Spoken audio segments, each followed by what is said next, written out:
Harka fuunee dhaggeeffatootaa fi daawwattoonni Oromiyaa Miidiyaa Teknooloojii akka malee biyya keessa jecha sagantaa keenya guyyaa addaan sangafoota oduu jechuun isin jalqabna. Oromiyaa keessatti yeroo ammaa kana hacuuccaa fi dararaan yeroo ammaa kana uummata keenya irratti hammaachaa jiraachuu isaa himani. Oromiyaa keessatti bilisignaa fi kaadiree fi kaabinee yeroo ammaa kana uummata keenya dararaa hamaaf saaxilaa jiraachuu fi akkuma kanaan keessumaan iyyuu sababa raayyaa ittisa biyyaa bira dhaabbadhaa jechuun uummata keenya irraa maallaqa guuraa kan jiranis yoo ta'u haala kanaan ammoo bal'ina oduu keenya isiniif himna. Waraanni TPLF fi yeroo ammaa kana waraanni Abiyyi Ahmad kan walitti duulaa jiru keessumaan Dabra Birhaan irratti guyyaa kaleessaa irraa eegalee Dabra Birhaan qabachuu fi yookiin ammoo TPLF toloraansii hamaan akka jirutu dhaga'amaatis ture. Haaluma kanaan odeeffannoo keenya guyyaa hadhaa keessatti keessumaan iyyuu haalli yeroo ammaa kana Dabra Birhaan jiru halkan edana tariitiin qabatte jechuun odeeffannoo garaagaraa kan baasaa jiranis yoo ta'u akka barreessitoota yookiin ammoo aktivistoonni TPLF barreessaa jiranitti fi akkuma kanaan keessumaan iyyuu miidiyaaleen isaanii kan gabaasaa jiranitti to'annaa isaanii jala oolchuu fi yookiin akka yeroo daqiiqaa muraasa hafee yookiin ammoo sa'aatii muraasa booda qabachuu dandeenya jechuun akka tilmaamaa jirantu himamaa jira. Saaraa keessumaan iyyuu gandoota baadiyyaa naannoo san jiran yookiin Dabra Birhaan jiran guutuun guutuutti yeroo ammaa kana waraanni TPLF dhuunfachuu isaanii kan himas yoo ta'u yeroo ammaa kana waraanni TPLF kallattiin isaan imalaa jiran tarii karaa Goondarii fi karaa naannoo Dharraatti kan deemuuf deemanis yoo ta'u kanaafuu uummanni Oromiyaa keessa jiran keessatti yeroo ammaa kana maaltu deemaa fi haalli ta'amuu deemullee baay'ee hammaataa ta'uu isaattuu kan himamaa jiran. Guyyaa dheengaddaa waraanni Abiyyi Ahmad Wallagga irratti keessumaan iyyuu naannoo Agadaamii jedhamu irratti waraana adda bilisummaa Oromoo maqaa barbadeessu jechuun keessumaan iyyuu uummata nagaa irratti rasaasa roobsuun guyyaa dheengaddaa namni 121 ol kan du'u isaattuu kan dhagamaa jiru. Namni 121 ol akkuma beekamutti kantiibaan magaalattiitiif yookiin immoo poolisiin naannoo san jiran osoo hin beekiniin irratti keessumaa tarkaanfiin kun fudhatamuun kan waan gaarii miti jechuun kan akeekkachiisaa jiranis yookiin bilisignaa naannoo sanitti kaadiree fi kaabinee ta'anii yeroo ammaa kana biyya hawaasa san bulchaa turan yeroo ammaa kana dhaamsa akkasii karaa fuula feesbuuka isaaniitii fi karaa peejii isaaniitti kan dubbachaa yookiin barreessaa jirantu argamaatii jira. Haaluma kanaan yeroo ammaa kana uummanni Oromoo biyyaa fi biyya alaa keessaa wal fakkaatee yeroo dhiyoo keessatti akkuma beekamutti tarkaanfii yookiin fincilli ni ka'ama jedhamee kan tilmaamamaa jirus yoo ta'u fincilli kun immoo akka guutuu Oromiyaatti waan ka'uuf uummanni keenya of qopheessuu qabaa fi yookiin uummanni keenya bakka jiru hundaa qeerroo fi qarreen keenya wal ijaaruu akka qabanis dubbachaatis jirani. Haaluma kanaan adeemsa yeroo ammaa kana deemaa jiru keessatti uummanni keenya kaka'umsaan kan ka'uu qabu qeerroo fi qarreen keenya yeroo ammaa kana hooggantoota siyaasaa yeroo ammaa kana mana hidhaa keessa jiran kan eeggachuu qabuu fi yookiin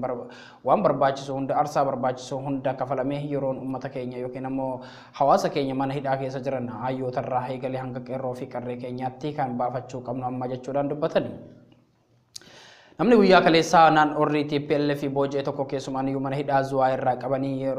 baasanii hanga karaa waraanaatti kan geggeessaa jiran nama 331 ol mana hidhaa Zuwaa irraa baasanii yeroo ammaa kana karaa waraanaatti geggeessaa jiraachuu isaanii namni ragaa ba'e tokko achi keessaa kan bahee TPLF guyyaa kaleessaa miidiyaa isaanii Hoos miidiyaa irratti kan intarvii goote ta'uu isaatu dhaga'amaatii jira.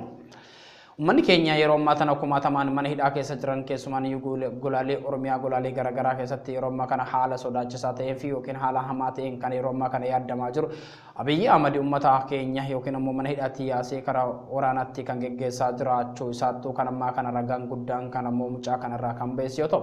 kanaaf mirga namummaa kan dhiibaa jiruu fi yookiin mana hidhaatti hidhamtoota baasee yeroo ammaa kana karaa waraanaatti kan geggeessaa jiru Abiyyi Ahmad uummata Oromootii fi qeerroo Oromoo lafarra barbadeessuu akka fedhu yookiin ammoo abdii akka qabu kanumaan kun ragaa guddaadha jechuudhaan dubbatan.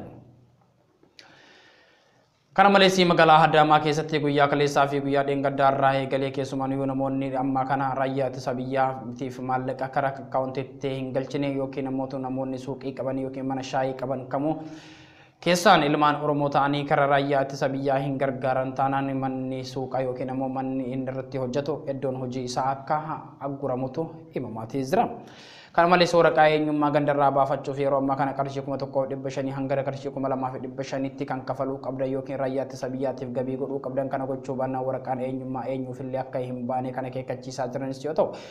yookiin kaadiree fi kaabinee yeroo ammaa kana uummata keenya akka dararaa jiran too himama. Akkuma kanaan magaalaa Awaash keessatti yeroo ammaa kana guyyaa kaleessaatiif guyyaa dheengaddaarraa uummata keenya kan naannoo mootoraanii karaa Adaamaatti deemanii jireenya isaaniitiif jecha wal'aanatan yookiin jireenya isaanii fooyyeffachuuf walii gadi deeman irratti tarkaanfii garaagaraa fudhachaa jiraachuu isaanii kaabinee fi kaadireen kan fudhachaa jirtus yoo ta'u, sababni kana ta'eef ammoo shaneen as keessa jirattis shanee wajjin hariiroo qabdan magaalaa Adaamaatti shanee galchuuf deemtan jechuun tiwitaasha garaagaraa fi ijoollee irraa mootoraa guurachaa jiraachuu isaanii odeeffannoon keenya kana achirraa nu gahe ni ibsa.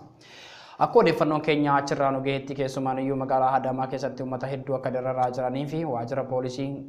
waajjira poolisiitii fi akkuma kanaan yeroo ammaa kanatti uummata keenya guuranii uummata nagaa warroota suuqaa fi akkuma kanaan mana nyaataa garaagaraa qaban ammaa tana karaa waajjira poolisaatti waamanii yookiin ammoo maallaqa kana kafalaa yookiin isin irratti uggurra jechuun sodaachisaa akka jirantu himamaa jira.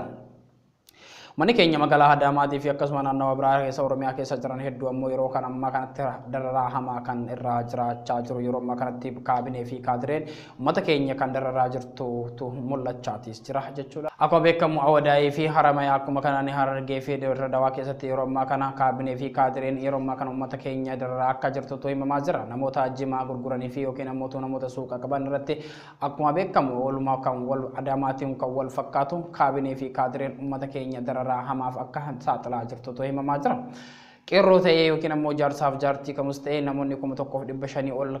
1,500 hanga 2,000 hin galchine yookiin ammoo raayyaa ittisa biyyaa cinaa hin dhaabbanne kamuyyuu magaalaa bahee daldalachuu hin danda'u. Namni magaalaa kanatti argamu waraqaa ragaa qabaachuu akka qabus beeksisaa jiraachuu isaa Oromiyaa Miidiyaa Teknooloojii himani.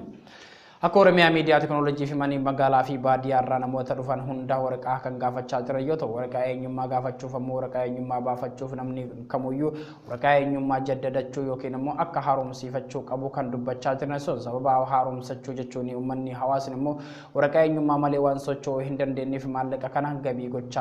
gochuu qabdan jechuun uummata keenya sodaachisaa jiraachuu isaaniitu himamaa jira. Haala amma deemaa jiru kanatti uummanni Oromoo dararaa hamaaf kan saaxilamaa jirus yoo ta'u, sababa waraanaa yookiin ammoo waraana raayyaa ittisa biyyaa cinaa dhaabbadhaa jechuun uummata keenya sodaachisanii yeroo ammaa kana maallaqa irraa guuraa jiraachuu isaaniitu himamaa jira jechuudhaan dubbatanii.